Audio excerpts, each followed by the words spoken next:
Going into Week 5 of the 2021 NFL season, the Arizona Cardinals are off to an impressive 4-0 start and are the only remaining undefeated team in the NFL. And coming off of an impressive win against the Los Angeles Rams, many Cardinals fans are quite optimistic about this season. But Cardinals fans haven't forgotten that this team started hot last year just to fade away and miss the playoffs. But I'm here to tell you that this start is different.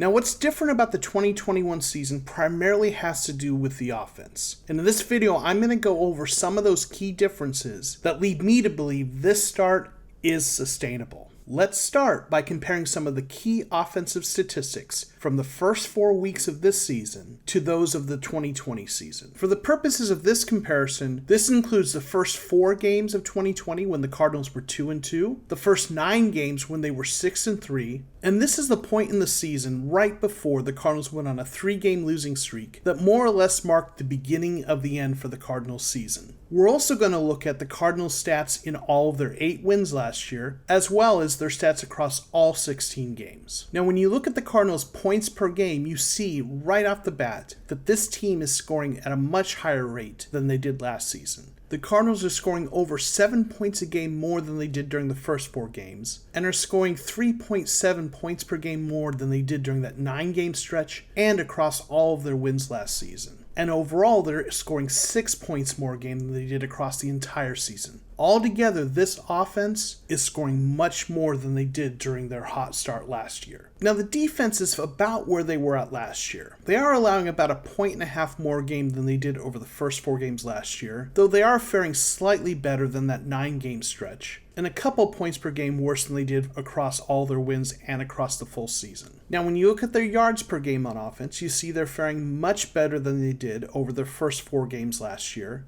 nearly 30 yards a game better than they did over that first 9 games, and a little bit below what they did across all of their wins last year. And again, much better than they fared for the entire season. But when we look at Kyler Murray's passing yards per game, we see that he has indeed taken a step forward and is a big part of this improved offense. In fact, his yards per game average across these 4 games is better than it was across all of the Cardinals' wins last season. And indeed, Kyler's development as a passer is a big part of the reason this team has started off 4-0. And when we take a closer look at Kyler's stats, we do see that across the board, with the exception of interceptions, he has taken a significant step forward compared to the last 2 seasons. His completion percent is up almost 9% over what it was in 2020. His yards per game are also up significantly from where they were last year. His touchdowns per game have taken a jump, though he is throwing interceptions at a slightly higher rate, but I think that's partly due to the increased passing volume and the small sample size. You also see that his PFF passing grade has jumped by 5 points from last year. And when you dig deeper into PFF stats, you see a couple other impressive steps forward. PFF tracks what they call big-time throws. These are their highest graded throws, those really impressive throws that make highlight reels.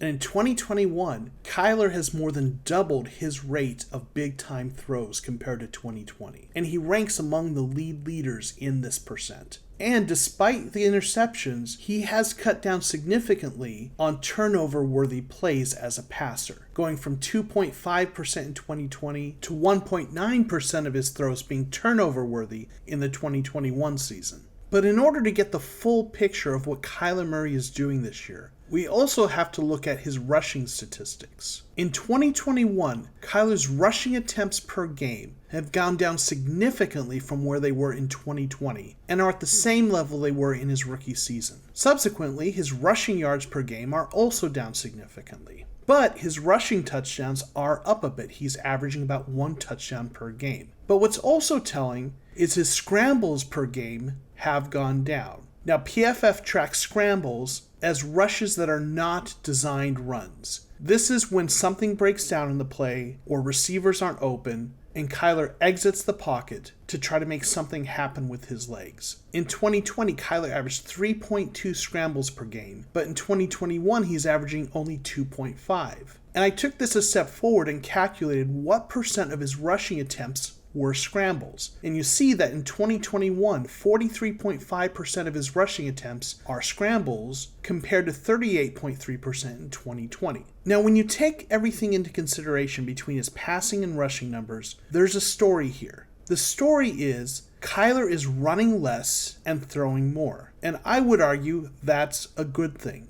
That decrease in scrambles means that he is finding the open receiver more often and not having to exit the pocket to make something happen with his legs. And fewer rushing attempts means fewer chances for Kyler to get hit and injured. Altogether, this is what we want to see. We want Kyler to be more selective in when he runs and have to rush less because he's more effective passing the ball. And on top of that efficiency is the fact that he's getting touchdowns more frequently. Altogether, this paints a picture of Kyler Murray developing into the kind of passer we hoped he would be, who is still dangerous as a runner, but doesn't need to rely on that nearly as often. The Cardinals' improvements in 2021 aren't just about Kyler Murray's development as a passer. In the 2020 season, Cardinals fans saw a lot of the same kinds of plays over and over again. Hook routes to DeAndre Hopkins, screen passes to Larry Fitzgerald, and when the offense stalled out, the Cardinals had to rely on Kyler Murray's electric ability as a runner to make something happen. But things are different this year. The Cardinals are spreading the ball out a lot more than they did in 2020. To illustrate this, I did a comparison of target shares in 2021 to those of 2020. I took all 7 players who have caught passes in 2021 and calculated their target share. I then took the Cardinals' 7 leading receivers in 2020 and compared their target shares. As you see, in 2020, DeAndre Hopkins had nearly a third of the targets amongst this group. But in 2021, the target shares are much more evenly distributed.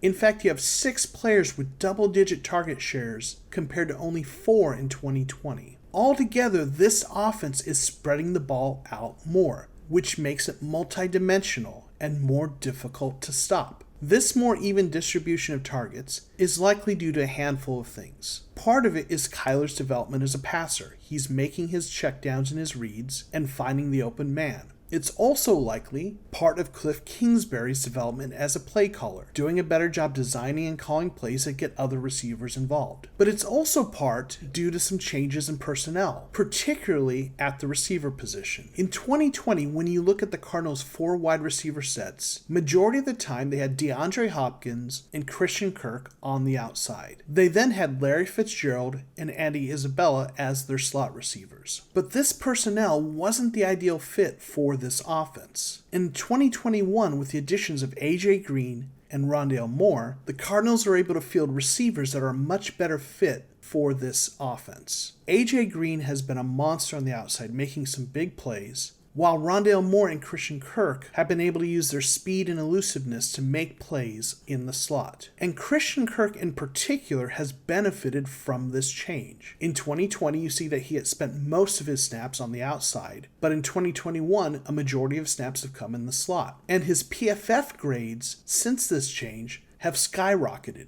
And the eye test has reflected this. Christian Kirk has been an important part of this offense, making some huge plays. So altogether, when you look at Kyler's development as a passer, the changes to the personnel at the wide receiver position, the way this offense has become much more versatile, and other things like improvements to the offensive line with the addition of Rodney Hudson, there's a lot of reason to believe that this offense is going to continue to be impressive throughout the season. But I'd also like to talk about the addition of James Conner, because he brings another important dimension to this offense, especially in short yardage and goal line situations. James Conner is a power runner who is one of the better short yardage running backs in the league. And when the Cardinals' offense is in goal line situations, opposing defenses are going to have to defend for James Conner up the middle. But when you load the box to stop James Conner, it makes it that much easier for Kyler Murray to make you look silly on the edge. And if you try to defend Kyler Murray, James Conner is going to run it up the middle. And then you add to that what AJ Green brings as a big physical receiver. And this offense is going to be very difficult to stop in the red zone.